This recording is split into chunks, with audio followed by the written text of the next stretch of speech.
And now it's time for RoadWorthy Drive with Ken Chester. Hey everybody, Ken Chester here. Another hour of RoadWorthy Drive behind the scenes.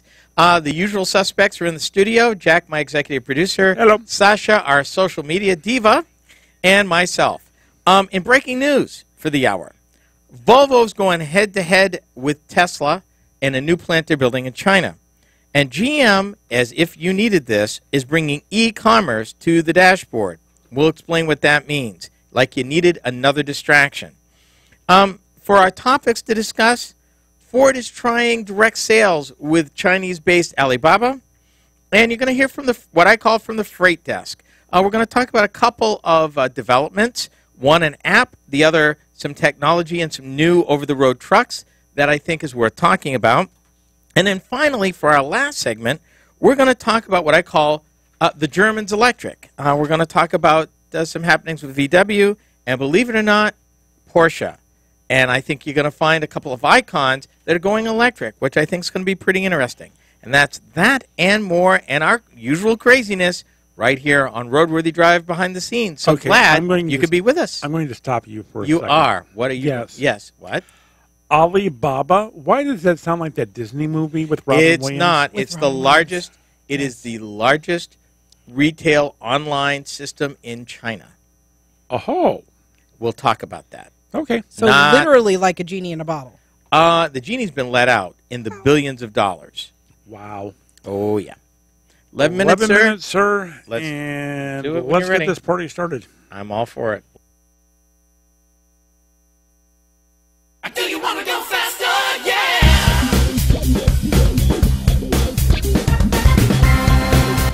It's time for RoadWorthy Drive with Ken Chester. Ken is a nationally syndicated automotive journalist and photographer who's been in and around the industry for over 30 years. So tune in for your fill of automotive information and entertainment with your automotive ringmaster, Ken Chester. Welcome to another information-packed hour of RoadWorthy Drive. I'm your host and automotive tour guide, Ken Chester.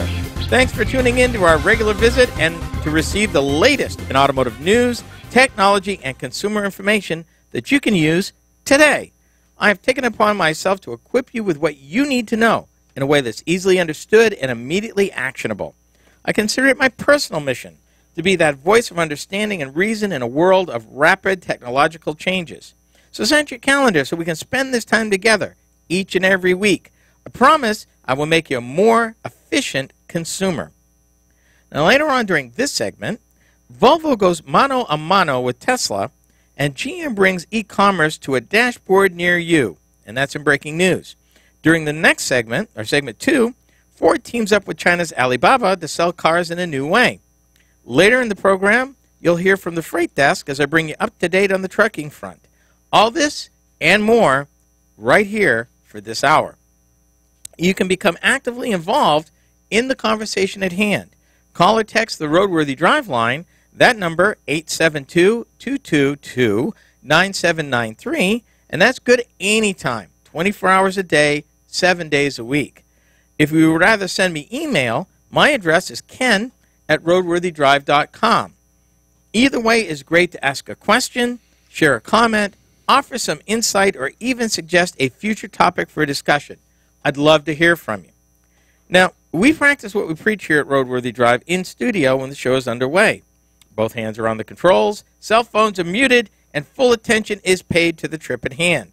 The designated adult at the controls is none other than my good friend and RoadWorthy Drive executive producer, Jack DeLeon. Hey, Jack. Hi, Ken. How are you? Fine. It looks like you got something on your mind. No, I absolutely have nothing on my mind. Absolutely nothing. Absolutely nothing. There's a first. Anyway.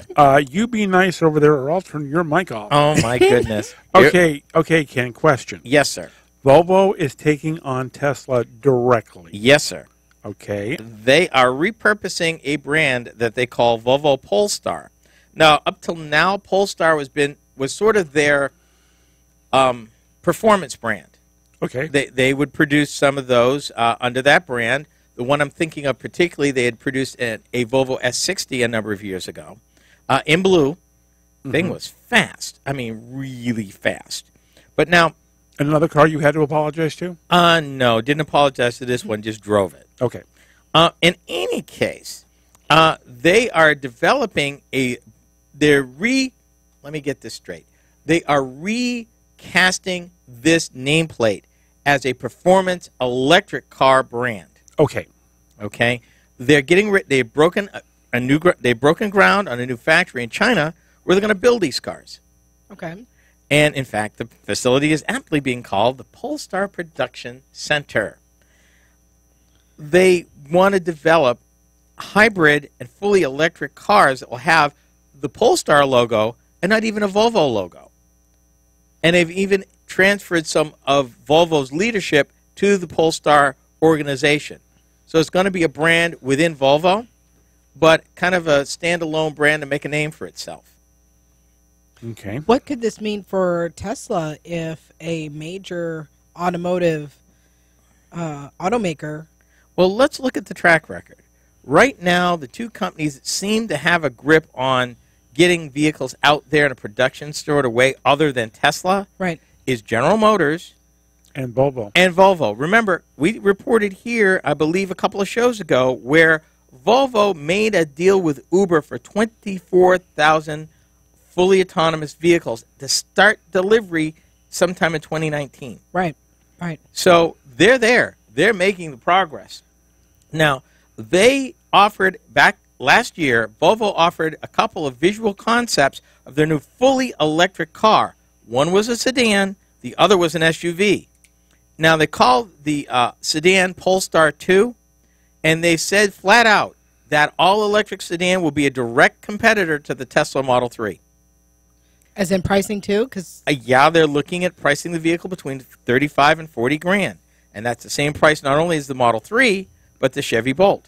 Well, and Tesla's facing its own issues with actually getting the Model 3 out to people. We've talked about that, and that's what happens when you skip certain tried and true automotive manufacturing concepts to prove a vehicle before you start trying to build it in volume. Not denying that fact. I'm just saying that it could heat up things significantly.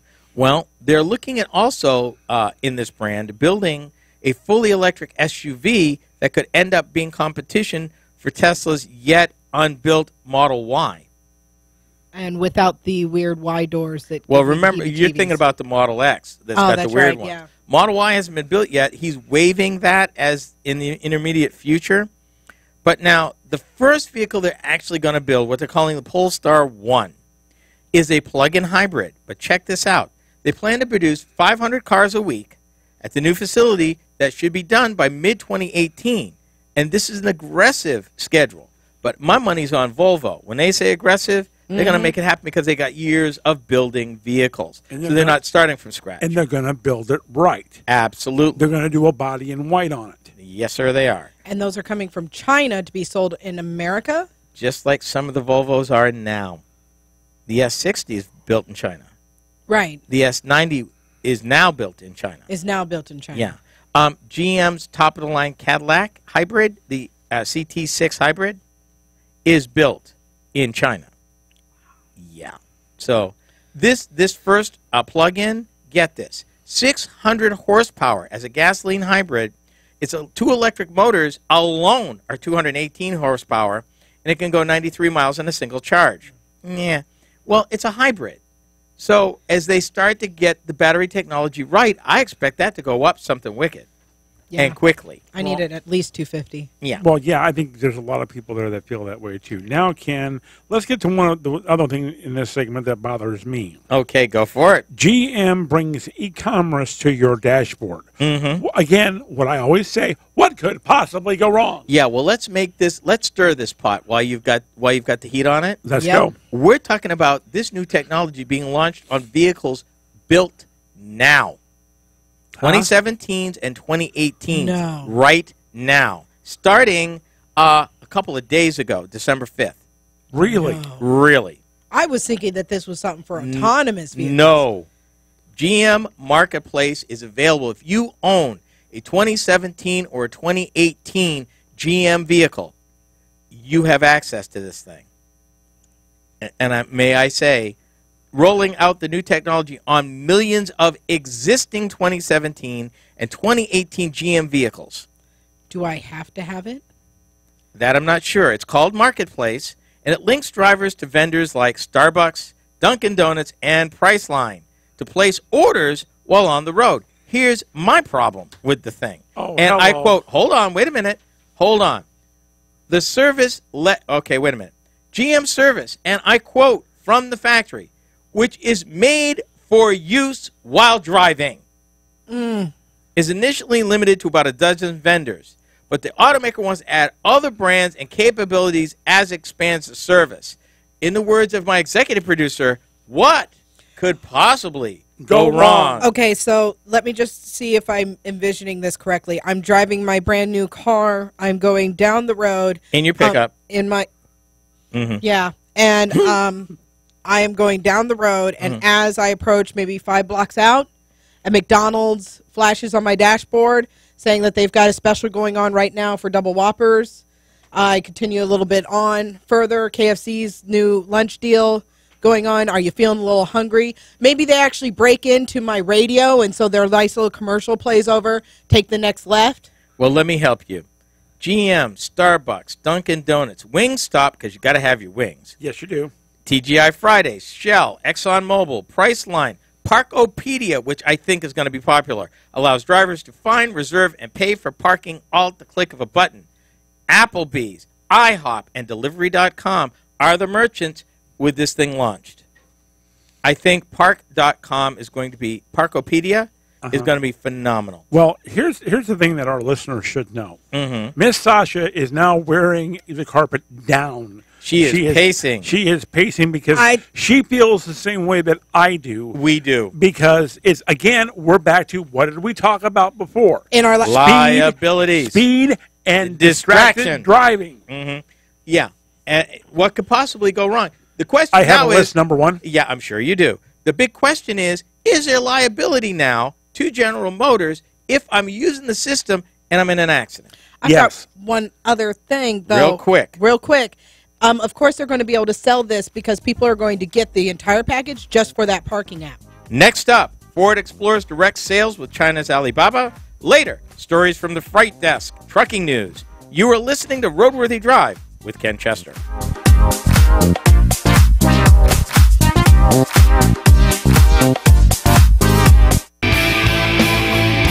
Want more than your share of the road? Be sure to check out RoadWorthy Drive on Facebook. Tell us how you really feel. They do the exact same thing when they actually tie you into cable packagings. They put in like a couple really good channels along with all this other stuff that you don't need. Yeah, I know. I caught myself there at the last minute. But here's my thing. If it is something that you can right now, we'll just say right now it's an elective. No. What I'm saying is that it's not standard. Okay? We'll say right now. Please tell me it's not standard. Millions of cars. I will bet you right now. It's available. What they've done is... It was part of a standard upgrade that they just... it's part of OnStar. If it came from the factory, it's part of OnStar? Probably part of OnStar. Well, and then it would they have would to do... be. And guess then what? They would do Every GM car is equipped with OnStar, whether you activate it or not, .com. So could you imagine the marketplace, you'd have to deactivate it, I betcha. Yeah. You'd have to deactivate it. Because here's the other thing. And I don't know that they're going to give you an opt-out. Well, of course not. Not when they can make millions based on your information. Why would they? And honestly, this is another salvo in the autonomous car.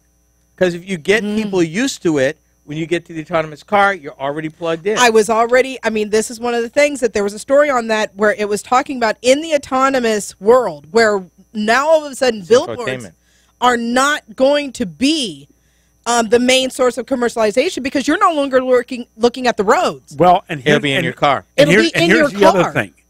This makes sense once you've gone fully autonomous and you're in an autonomous car and you don't have to be responsible for driving. Right. And which I think is fine. However, as somebody who's still driving, I don't like it. But here's the thing. The thing is, they've got to get you to adopt it by introducing it this early in the early stages of going autonomous, going electric. They're getting you desensitized to the ads that are coming. Yeah. Because, okay, let's forget Marketplace as a place to order stuff. Okay. Let's use Marketplace as a way in, and there have been studies on this. The industry has actually looked at the many ways of monetizing this coming wave. Yeah. This is one way. The big question I've got, now, do these companies have to pay GM to have access? Or will GM give them a break in and maybe just take a cut of what they sell? Now, and the article is silent to that. I don't know either way. And I think that is a question that needs to be answered.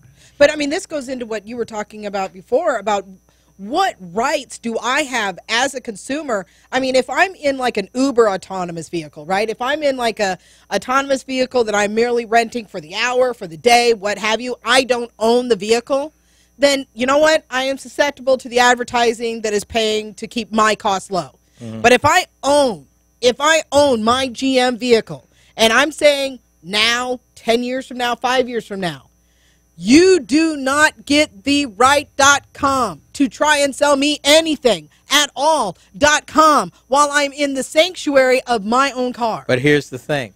Marketplace is being launched as a consumer opportunity for you to interact with I know them. where a McDonald's hold on. is. But hold on a minute. In the early days, they're not going to come at you. They're just going to be there. Yeah. Which means if you want, right now, you walk into a Starbucks. You can order your Starbucks from the nearest Starbucks via your mobile phone, pay for it, and have it waiting for you when you get there. Yep. That's today. It's not that much of an extension to put it in your car. Remember, we've reported here Ford's dealing with Google to get Alexa commands. Is it that much of a stretch to say, Alexa, I want a Starbucks Pike's Peak Grande with room? And it says, it orders it. It says the nearest Starbucks in your trip is here. Yep. It could be ready for you in 5 minutes. Have it paid for. I can probably go through the drive-thru at that point and just pick it up. Yep. Now, And they already know because they've already identified it's me. And there's a TV. It's coming. There's a TV show that I watch that they talk about. It's situated in the future and about things that could come to pass. And what I totally see with this kind of thing is that they're going to get obnoxious with the advertisements. You could buy silent time. Instead of the commercials being every so once in a while, now all of a sudden you're bombarded with commercials and you have to actually pay for silent time. Well, are we going to get rid of the on-off switch? Yeah. I think what's going to happen. If they don't roll in here and start protecting our rights, then yes.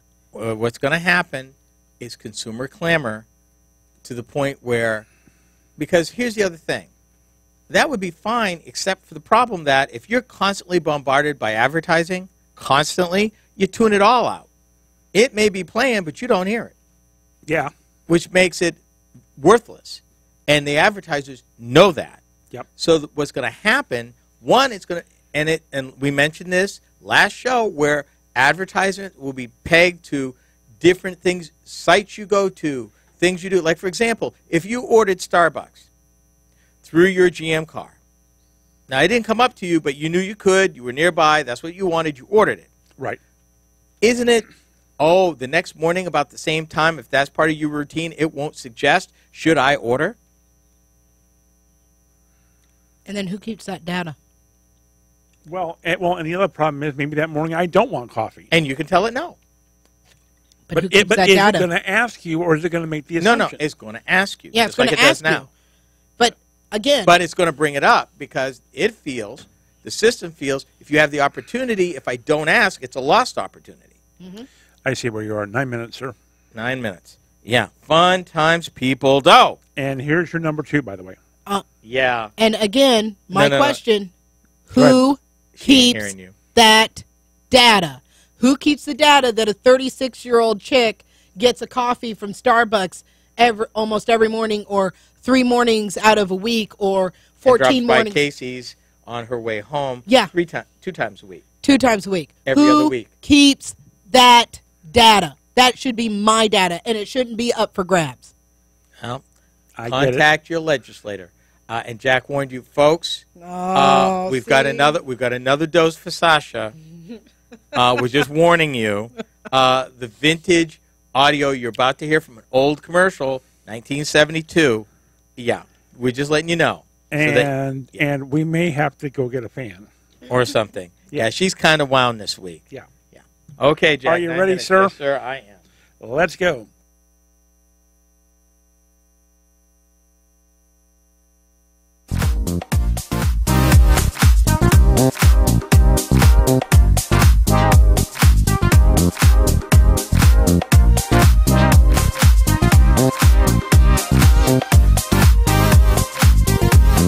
George, I'm hungry. Let's stop. Boy, Marge, just when a guy's making good time, you want to stop and eat. But I'm hungry. Look, there's the Union 76 auto truck stop.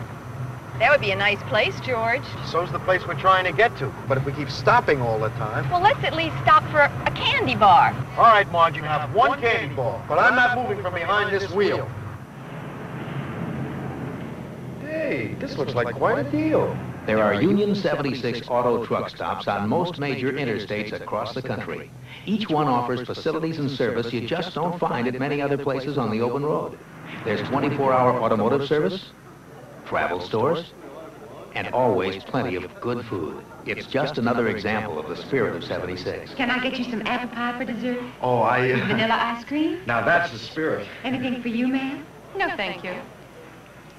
The spirit of 76 lives at Union Oil. She was eating a candy bar. You'd have to see the ad. She was eating the candy bar, and then the husband had the full course meal. Yes, ma'am. Yeah. Thought I'd Okay. put that out there. If you're just joining us, this is segment 2 of this hour of Roadworthy Drive. Thanks for tuning in. I'm your host for the hour, Ken Chester.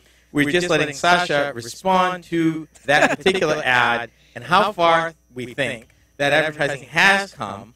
In that particular ad, the lady wanted a candy bar, and when they stopped, the guy ended up having a full-course meal. It ends with the commercial when the waitress asks her for something, she's just eating the candy bar. Right, that she originally wanted. Yeah. This goes into how females are more in tune with what the man actually needs, even though the man claims that he doesn't need it.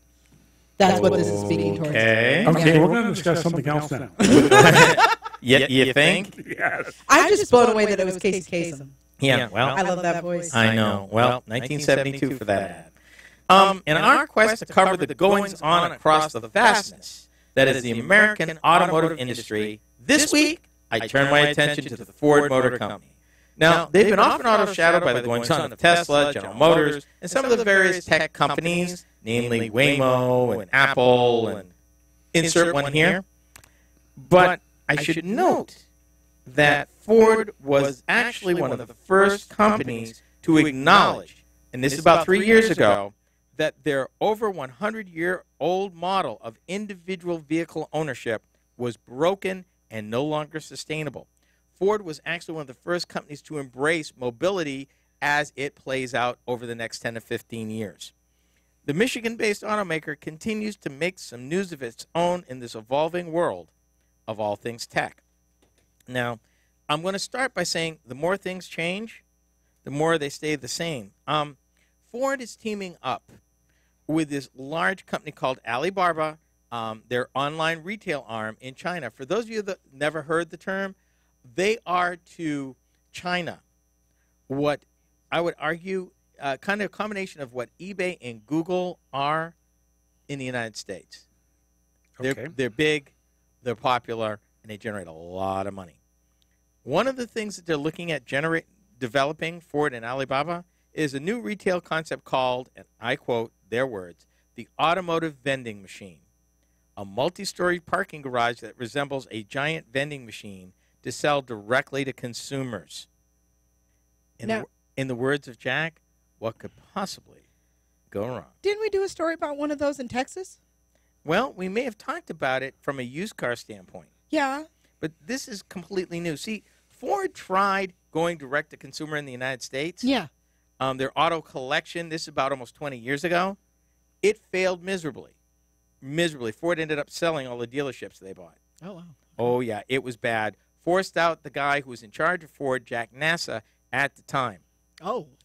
He was a little bit ahead of his time because he thought it was all things internet, direct to the customer. Well, we got laws against the factory selling directly to consumers in fact, in 42 out of the 50 states. Okay. Here.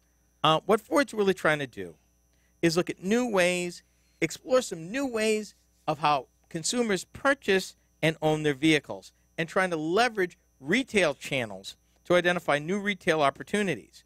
But here's the thing, people, and the reason why I point this out is, again, time after time I tell you, we are in a world where one thing over on one side of the world is going to impact over here.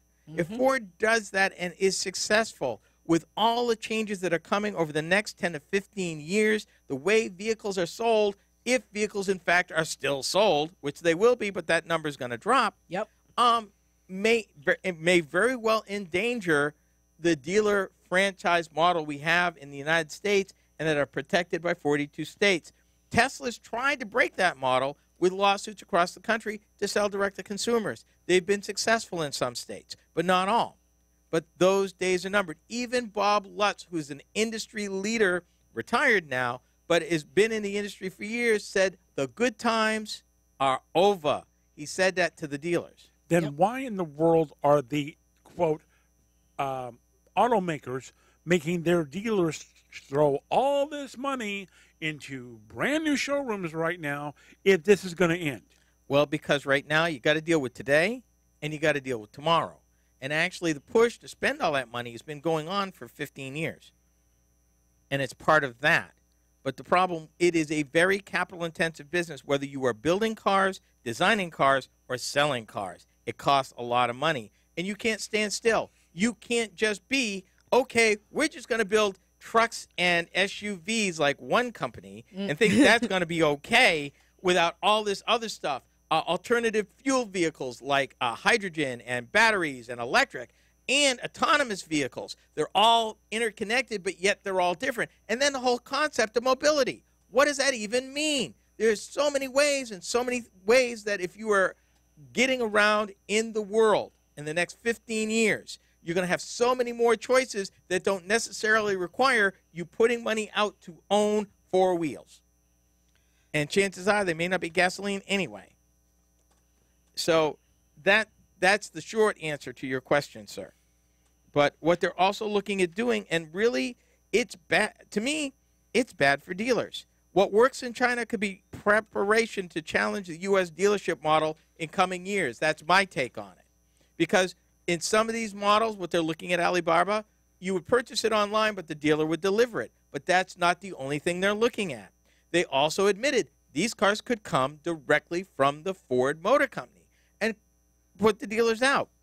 Now, they think the dealers would go with this because they'd still get to service the cars. But I'm against that because the ownership model is iffy, and electric cars, we talked about here, fewer parts, less need for service. If you own a Tesla, Tesla only wants to see you once every 2 years. Electric cars have a fraction of the parts that an internal combustion engine car has. So that's kind of a scarecrow. That's kind of a red herring. They're saying that could be a thing, but honestly, if you're a dealer, you should be concerned, real concerned, because what works over there is going to end up over here at some point. Well, but don't you think if there's enough consumers in the United States to decide, I don't want this, that the auto companies are going to have to listen? Go ahead. Really quick. Who wouldn't want a one-step process to buy a car? You don't have to worry about negotiations. You don't have to worry about haggling. You go in there, you pay a price, you're done. Coming up, news from the freight desk, advancements in trucking, and for the last segment, electrically German, news from the street. Roadworthy Drive is heard on the Roadworthy Drive Radio Network.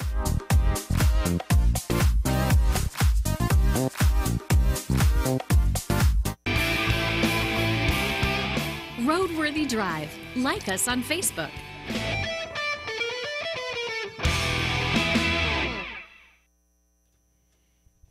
They call it friction. All the points that you have to go through to buy or sell or interact, the less points of friction they can remove. Surveys have proved people do not like going to dealers. Yep. They don't. Nope. That's just a fact of life. It's hard, but it's a fact of life. Number two, people hate buying cars. Yep. Nobody likes doing it. Me, I love doing it, but that's just me. The ability to go online, pick a car, get the financing, have the car delivered to your house, take the trade-in, hey, I'm all for it. Better still, Give me an opportunity to have access of a car, and I don't have to pay all this money. That money stays in my pocket. And they're going to get better and better and better at this. Again, like we talked about, the next 15 years is going to be dramatic. Thank you. Dramatic in how this is going to change. Some ways we can predict here. Many ways we can't. Well, I mean, wasn't there just a huge buff about how it was talking about how sexist the automotive yeah, I think you and I talked about that a couple weeks ago. Right. I mean, as a female, and I'm just, as a female that sold cars, but as a female going to buy a car, I'm going to say that I would never be brave / naive enough to do it alone. Never. I would never do it by myself. Just going in there. Well, and I've gone with women to buy cars. Right. And I ran a business that way. Right. I mean, it's one of those things where I can't wait for the day. Cannot wait for the day. Because as both a buyer and a seller, people don't want, they think there's so many sites and information out there when it comes to new car sales.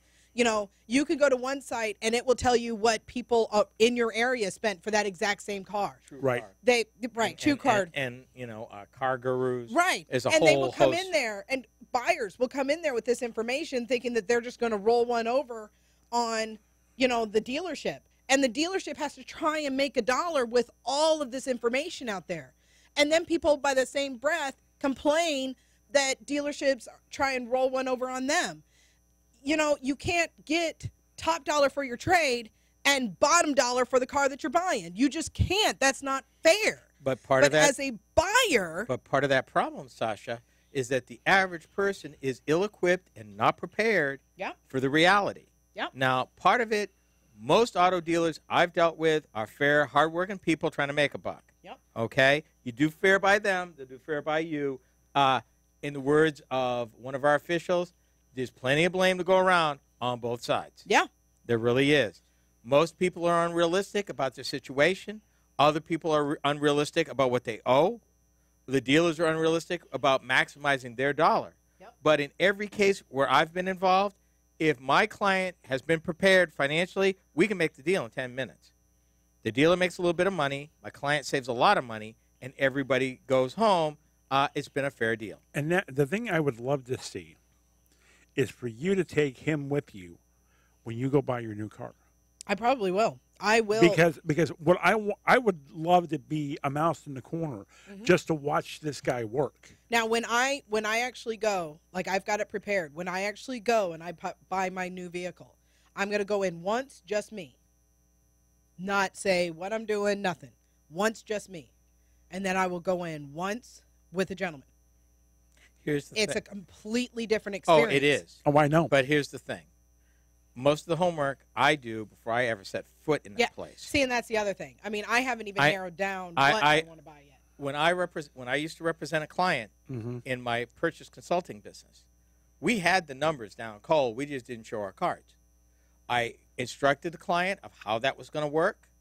I instructed how the salespeople were going to act, and what we needed to see money-wise, to see, because their first offer tells you a lot if you know what you're doing. It will tell you either A, you really want to sell that car, B, you think I'm stupid, and that's the truth. You know, we know what the vehicle's worth. We did our homework. We have a fair price, okay, because I've gotten my client, part of is getting my client realistic. I'm sorry. You ain't getting $5,000 for an '87 Yugo with 140,000 miles. What do you mean? It's not happening. There was a website out there on somewhere on the interwebs that said that I could. Yeah, because and somebody in Detroit lies. got that. Yeah, never lies. Never it was lies. on ugli.com. Something. Anyway, the point is, the client comes in with realistic expectations. Right. We allow a fair profit for the vehicle. Okay, they know what we're going to allow on the markup. We walk into the dealer. Okay, we've picked the car and the color. We know what we're doing, and then we do something very important that most people don't do. The dealers are trained to be casual while they're qualifying you every inch of the way with casual questions. So what are you looking at, and what are you thinking about spending today? And will you be trading your car? They're all trained to get that information. Yep. Now, what we do is, well, what will it take to make this deal? They ask you.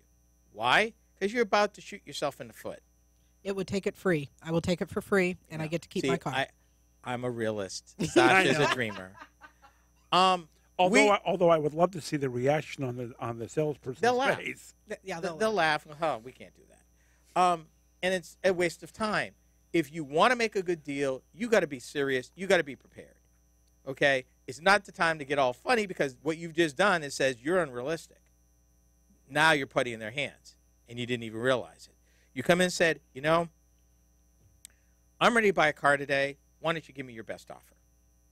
Now, what they don't know, I already know what the number is. And I'm going to measure their number versus mine. If you're within $500 or $1,000, we'll deal. If you're $3,000 off of my number, we walk it. Yep. I don't raise my voice. I don't get ignorant. I don't get stupid. I'll look them dead in the face, said, thank you. I'm sorry that I thought you were prepared to sell a car today. I see that you're not. We're leaving. Yep. You would be surprised what they do next. That price comes down real quick. No. I don't play these games of yelling and back and forth. Well, I need it. No. Here's the deal. You want us to buy this car today. We're not putting any money down. Make us an offer. We'll agree on the price. And when your general manager accepts that price, then we'll sign something. But here's my thing, Jack. I mean, going back to the original topic, the reason why the non-human interference version of buying a car will be the future is because I don't need to tell you, make sure you don't go alone. I don't need to tell you, make sure you hold on to your car keys.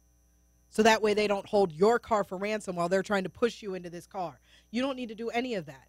You don't need to make sure about what you're dressed in, what you're arriving in. You don't need to worry about any of that. You pay in, you have some kind of examination of your vehicle that takes place. You go online, there's the price for the vehicle. There's what we're going to give you for your trade-in. You handle it all on there. You applied for your financing. Bada bing, bada boom, you're done. But here's the kicker. Now I'm waiting for it to hit the used car sales. But here's the kicker. That is going to be a dwindling part of mobility in years to come. Yeah. It won't totally go away, but instead of 100% now, figure 20 years might be 10 to 15%. I mean, you might have like your white kid gloves for like the people that the luxury vehicles and stuff like that they want the to white be pampered. shoe dealers. Yeah, you might get those kind of things, but and your average core people that are just buying a Buick or a Ford or something, you're going to get a box. Yeah. $8.50. Huh? $8.50. No, 9 minutes. 9 minutes. I'm sorry. Don't be scaring me like that. Like, wait a minute. I'm trying to move things along. I'm with you on that, but let's not lose the whole segment. Right? I'm just going to delete that whole segment. I'm down, bro, but we promised him him a whole hour. Just say it. I'm ready. I can blame it on being hungry, okay? Okay, 9 minutes. Here we go.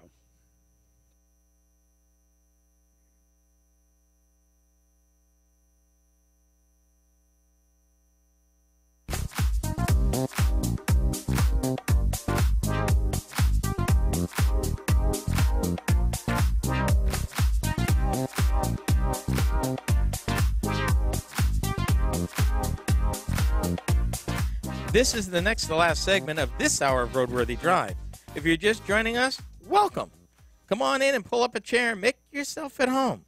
For those of you who want or need more than your weekly dose of RoadWorthy Drive, check out our website. That's www.roadworthydrive.com. Listen to audio clips of the shows you may have missed, as well as videos of our weekly behind-the-scene antics and a rather deep and sometimes spirited conversation. Yeah.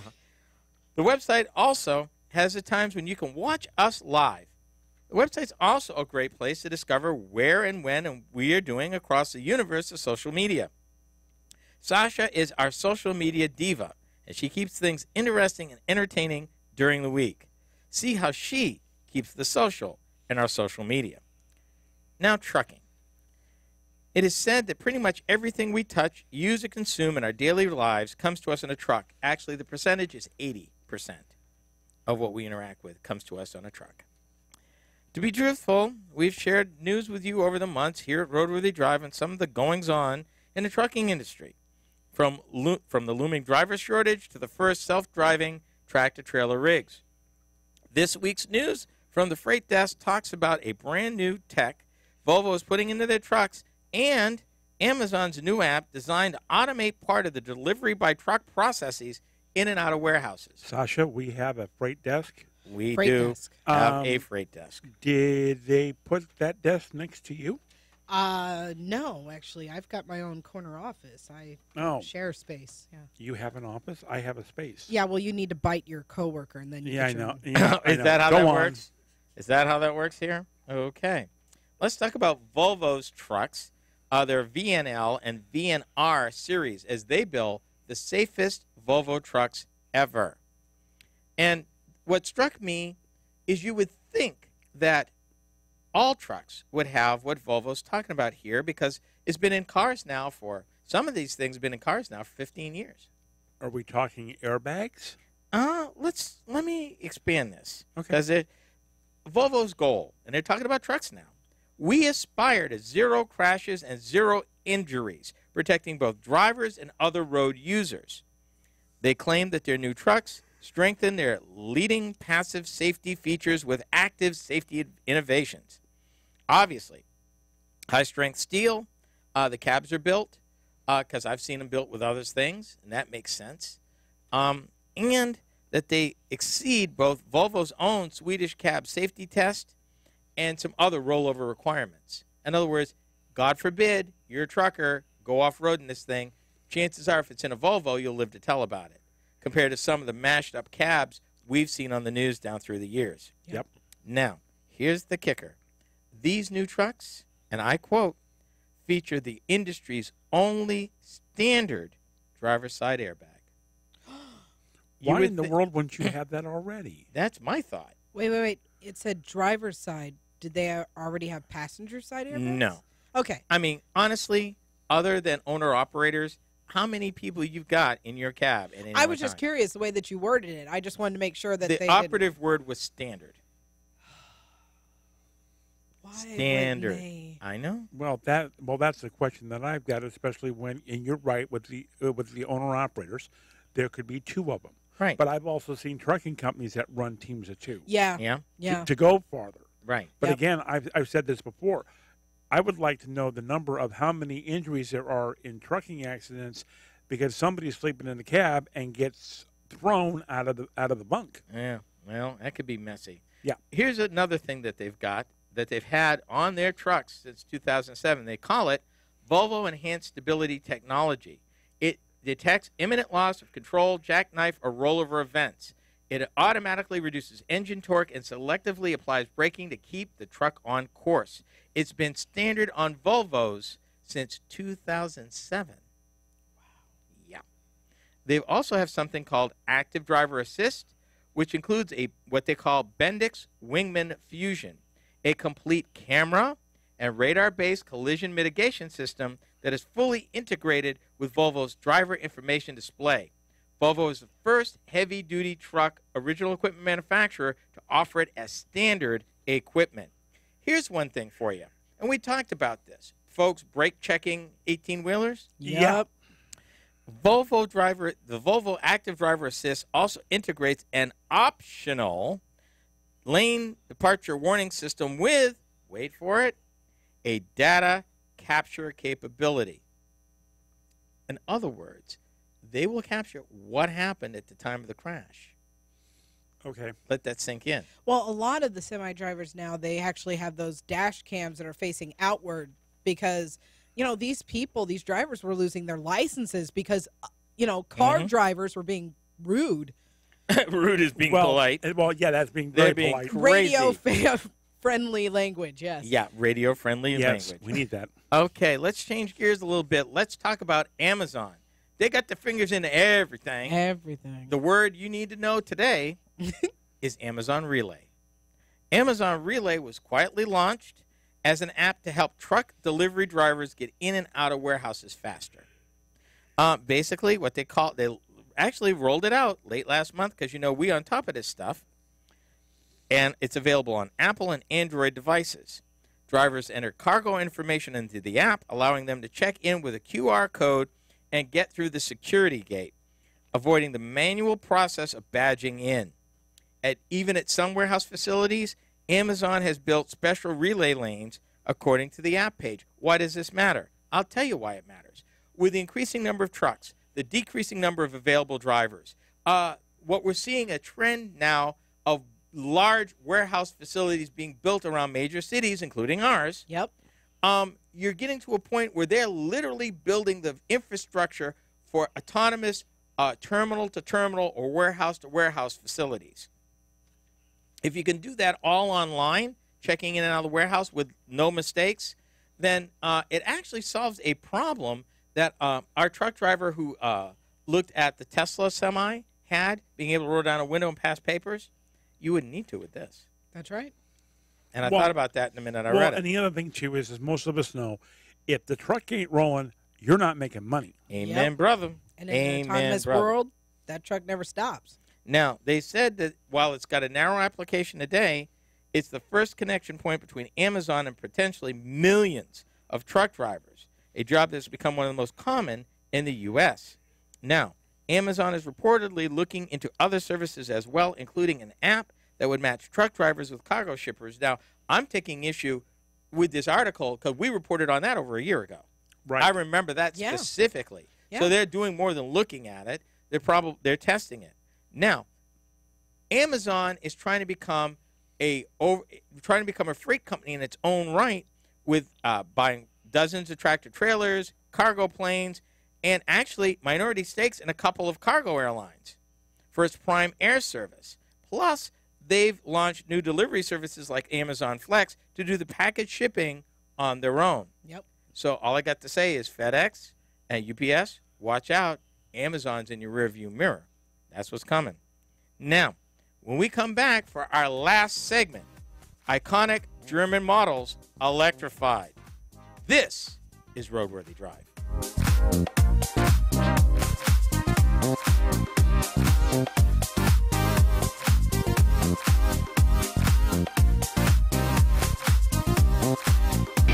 Go to RoadWorthyDrive.com to check out Ken's blog, listen to past shows, and the times when you can see the show on Facebook Live. Go for it. Yeah, YouTube Live, but Facebook Live, yeah. If you could just edit out that live, it would still be true on Facebook because we upload the videos to Facebook. Huh? If you cut out on that commercial, if you cut out where she says live, Just say Facebook. Just say Facebook because we upload the videos. We'll have to do that for next time. Mm-hmm. Yes, folks, all the good, bad, and ugly behind the scenes, which is, why is behind the scenes? You get to see everything going on. Well, almost everything. Just saying. So, talk for yourself, pal. Wow. I got nothing for you, Jack. I know. Not a thing. 8 minutes. I can't wait for this segment. I am just oodles and oodles of joyfulness. I can't wait for this. Unending joy? Unending joy. I thought that was a Van and Bonnie thing. Unending joy. I need this vehicle in my life. It's one of two. We'll talk about it. Yes, sir. Speaking of them. Yes. They are interviewing somebody tomorrow morning who they said a Des Moines icon is retiring. Who's retiring? I have no idea. What time? If I'm guessing, probably after you get up and start listening. I will already be at work. I will be listening tomorrow morning. Yeah. Also, another thing, this is a good segue. For those of you in the Des Moines area or have access to the iHeartRadio app, I will be on WHO Van and Bonnie in the morning this Friday, the 15th of December at 7:30 a.m. That's Central Time. Tune in. Hear me live. Hear Bonnie ask questions. Hear me give answers. It should be fun. I always like you on the radio? Me on the radio, though. Are you going to be nervous? Do you need to take a Xanax or something like that beforehand? Not even close. Are you sure? Oh, I'm so. It'll be your first time. This isn't his first rodeo. Thank you. I wasn't aware that you'd done this before. Yeah, a few times. I've done it all the time. That's snark, people, in case you're wondering. 8 minutes, 50 seconds. Yeah, well, yeah. Our social media diva excels at snark. Sarcasm. Yeah. No. Here's what she excels at. Okay. You got it? I can't say it. Oh, there you go. Oh, that's been bleeped out. Because I will dig a hole at home. Oh, my. Yes, Don't do that. No. She likes me, yes. Yeah, Yeah, okay. I know, that's the problem. Okay. Here we go. Yep.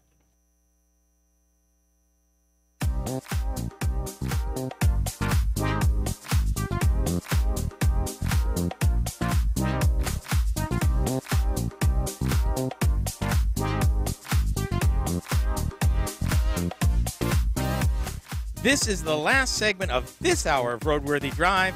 I'm Ken Chester. Thanks for joining us. Electrification. Of and around vehicles, it's taken many forms. Battery electrics, plug-in electrics, hybrid, and hydrogen fuel cells, just to name a few. Seems like everybody has or will announce some kind of electric vehicle to join their fleets in the coming years. What might surprise you, though, is what iconic vehicles have been announced by their automakers as going electric. Here are a couple for your consideration. I'm going to start with the one that Sasha likes, and it's the Volkswagen electric minibus. Yes! Try to contain your excitement. I cannot wait. I cannot wait. You are talking about the old VW bus. Yes! Yeah, but it's been reimagined. And it looks beautiful. It's actually going to be marketed by a separate division of Volkswagen called Moya. And it's a battery-powered minibus that will roam the streets of Hamburg, Germany, starting in 2018 as car makers delve into ride-pooling services. Their plan, roll it out internationally, and here's their goal, with the goal of replacing 1 million cars across Europe and the U.S. by 2025. Let that sink in. A fleet of these. Now, if that's true, just to extrapolate a little bit, it would take roughly, from what they're saying, probably about 150,000 of these vans, these Moya electrics, to displace 1 million cars. Really? Well, think about it. The statistics that they come with talk about that you will get 6 times as much mileage out of an autonomous vehicle and it being constant motion than you would with just a regular one. Okay. So you're looking at roughly 90,000 miles in the course of a year as opposed to 15,000. Okay, I'm actually looking at a picture of this, and I already have a problem with it. Okay, I haven't seen a picture of it, so yeah. Where is the peace sign? Let it go, Jack. Let it go, Jack. And I want mine specifically to look like the Scooby-Doo van. Yeah, well, we all going across that, and I quote them from the Moya division. We want to offer solutions for traffic problems such as congestion, air pollution, noise, and lack of space. The Hamburg service will start out with 200 vehicles and scale up. This is just in Hamburg, Germany now, to 1,000 in coming years. Moya will hire drivers as well as sell the service to fleet operators as well as municipalities. Now, here's something you may not know. Volkswagen coughed up $300 million to buy an Uber competitor that you've probably never heard of called Get. That's G-E-T-T. And by the same token, Daimler, the folks at Mercedes-Benz, had founded a car-sharing service called Car2Go back in 2008. Did I mention 2008? Yeah, and it didn't go anywhere, right? Oh, no. It's going great guns. In fact, they're offering it in San Francisco right now. Oh, okay. And New York and a few other cities, stateside. Okay. The point of me saying it that early is they had founded it long before the rest of us got to that mental place. Okay. Yep. 2008, that was 10 years ago. Yep. Nobody was talking car sharing till at least 5 years ago. When we first started hearing it in the language, our domestic automakers didn't even talk about changing mobility till 3 years ago. Yeah, because it's been a while since they did that. So I guess all I'm saying is this stuff is going at lightning speed. Well, and we've talked about that before, that, this whole thing is going to change whether I like it or not. Oh, it's changing, not going to change. This is happening in real time right now. But for those of us that are buying cars, and I have a friend who has not owned a new car in like forever, and I know that when they see my new truck, they're going to go, "What? all of this, how do you keep this technology straight? And a lot of people are overwhelmed by it, hence why we're here. That's right. To try to explain this. Let me break this down for you. This vehicle that Sasha's in love with will have fast internet access for passengers, and the seats feature reading lights as well as USB ports to charge smartphones and tablet computers. Moya developed the vehicle within 10 months in collaboration with VW's Light Commercial Vehicle Division. It has a range of 186 miles and can recharge 80% of its battery capacity in a half an hour. Moya's goal, be one of the top 3 mobility providers and generate revenue of a couple of $1 billion in a few years. That means Uber, Lyft, and Moya. Yeah, when you look at the pictures of what they're actually proposing, the driver and the passenger side seats actually fully turn around, so that way they are facing the passenger in an autonomous world, because you don't necessarily need to see out the windshield. You don't need to be facing that, and it's very much like the inside is very much like a meeting room as opposed to a Mercedes-Benz Concept Vision 2030. Same thing. Yep, same thing. Ride-hailing services are calling into question whether drivers need to buy vehicles. And here's the thing. If you're operating a fleet, why do you need to buy them? You lease them. Yep. You lease them so you don't have to put out all that money, which means that it makes opportunities for third-party financial companies, banks, and lenders. Heck, you can go to Wall Street to probably make it a securitized instrument that they'll sell there to raise money to buy fleets to be leased. So there's a lot of stuff there. It's actually how railroad locomotives get sold. Get bought. But here's my question. Mm-hmm. If you're just going to lease these things for so long, where's the secondary market going to be if none of us are buying cars? They're being scrapped. If you're a fleet owner, okay, and you're running 6 times the volume that you would have, it means in a year you've put almost 100,000 miles on this vehicle. So figure it's 2 years. Figure you engineer it, is good for 2 years, it gets scrapped. And that's the way you price it. It's not that hard. It just means the reality needs to be adjusted, which ironically would probably drop the price up. Yeah, because now you're not engineering them to last 15 years. You're engineering them to maybe last 3 or 4. And you're not engineering them for the average consumer. You're averaging them for a company, which pennies to pennies matter. Yep, fleet. So there's some thought about that. Another automaker taking an iconic vehicle. Are you ready for this? No. A hybrid Porsche 911. What?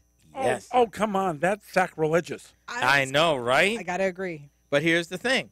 Porsche developed the 918 Spyder. They built it for 2 years, sold it out. It was an $847,000 mid-engine plug-in hybrid sports car. They sold all of them. So like that. My GXE is cheaper. Little bit. But this is probably worth more. This one's probably worth more. But yeah, they want to get the gas mileage up, and they're looking at battery tech, and they're looking at doing it by 2023. So there you go. And with that, we come to the end of our hour. On behalf of RoadWorthy Drive team and myself, thanks for listening. You've been listening to RoadWorthy Drive with Ken Chester.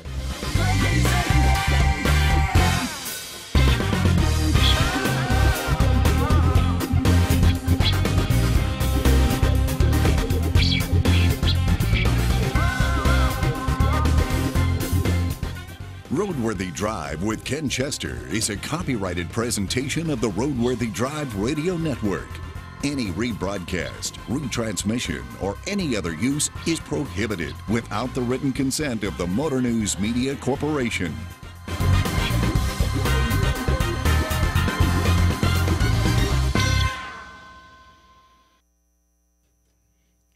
Yeah, ain't no telling what would be next to be electrified. But one thing's for sure, as they say on TV, this ain't over.